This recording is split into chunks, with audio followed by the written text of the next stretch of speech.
పూజ్య గురువర్యులు బాబూజీ మహారాజ్ చెప్పినట్లు జీవితం ఏ విధంగా మొదలైనా చింత లేదు, కానీ దాని ముగింపు మాత్రం సంతోషకరంగా ఉండాలి.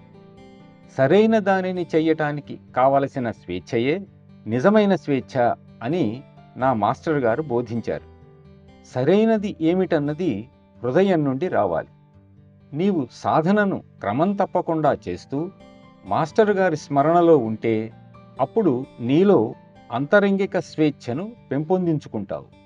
చిన్న చిన్న ఒడిదుడుకులను, నీ పరిసరాలలో ఉన్న నిర్బంధాలను అంగీకరించగలుగుతావు.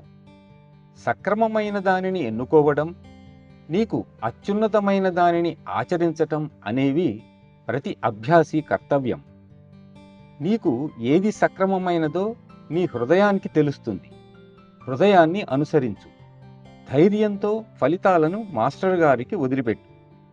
ఆయన ఎల్లప్పుడూ నీతోనే ఉన్నారు.